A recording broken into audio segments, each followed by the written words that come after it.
धृतराष्ट्र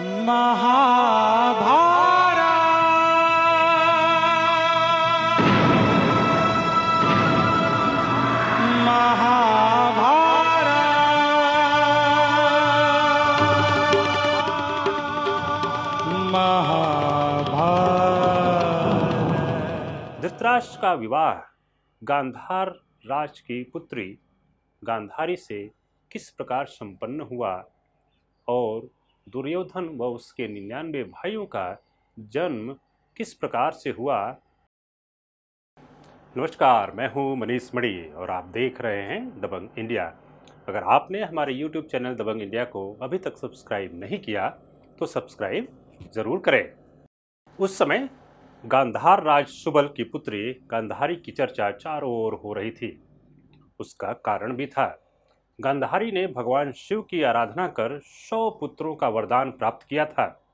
जब यह सूचना हस्तिनापुर में भीष्म जी को हुई तब उन्होंने अपने दूत के द्वारा गांधारी से धृतराष्ट्र के विवाह का प्रस्ताव गांधार राज सुबल के पास भेजा।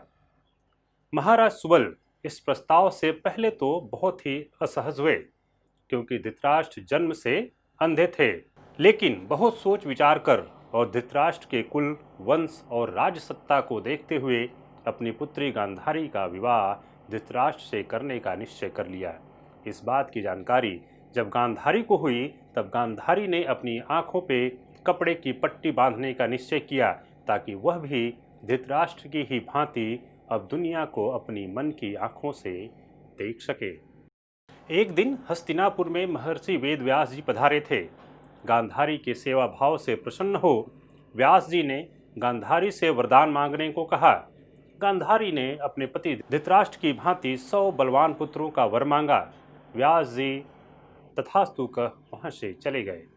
गांधारी का गर्भ 2 वर्ष तक रहा। इस बीच धृतराष्ट्र के छोटे भाई पांडु की पत्नी कुंती के गर्भ से युधिष्ठिर का जन्म हो चुका। कुछ समय पश्चात गांधारी के गर्भ से मांस का पिंड निकला। इसे देख गांधारी ने उसे नष्ट करना चाहा। तभी वहां व्यास जी पहुंचते हैं और गांधारी को उसे नष्ट करने से रोक देते हैं। गांधारी के दुख को देखते हुए महर्षि ने कहा, मेरा वरदान कभी झूठा नहीं हो सकता। तुम अभी 100 कुंडों को बनवाकर उसे घी से भर दो और इन कुंडों की सुरक्षा का भी प्रबंध करो। मांस के पिंड पर ठंडा जल छिड़का गया, जिसके उपरांत वह मांस पिंड 101 भागों में बट गया। इन सभी को विशेष कुंडों में रख दिया गया। 2 वर्ष के पश्चात इन कुंडों में से सबसे पहले दुर्योधन का जन्म हुआ। उसके पश्चात अन्य 99 भाइयों और एक कन्या का भी जन्म हुआ। दुर्योधन के जन्म लेते ही आंधी चलने लगी। गिद्ध, कौवे, गधे और गीदड़ जैसे जानवर शोर मचाने लगे। कई स्थानों पर अकारण ही अग्नि ने अपना रौद्र रूप धारण कर लिया। चारों ओर भय का वातावरण होता दिखाई देने लगा।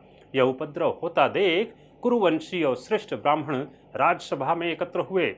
अमंगल और अपशकुनों को देखते हुए महात्मा विदुर ने कहा, महाराज, आपके इस ज्येष्ठ पुत्र का जन्म अशुभ लक्षण लेकर प्रकट हुआ है।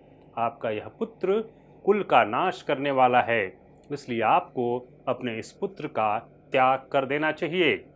इस अमंगलकारी पुत्र का त्याग कर आप इस जगत का मंगल कीजिए। विदुर जी कहते हैं, महाराज, शास्त्रानुसार कुल के लिए मनुष्य का, ग्राम के लिए कुल का, देश के लिए एक ग्राम का और आत्मकल्याण के लिए समस्त पृथ्वी का भी परित्याग कर देना चाहिए। लेकिन पुत्र मोह में महाराज धृतराष्ट्र दुर्योधन का त्याग न कर सके।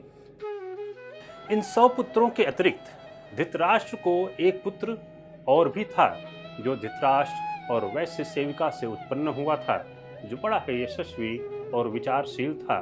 उसका नाम था युयुत्सु, जो दुर्योधन से छोटा लेकिन दुशासन से बड़ा था। आज महाभारत कथा में बस इतना ही। वीडियो को लाइक और शेयर करना न भूलें। धन्यवाद।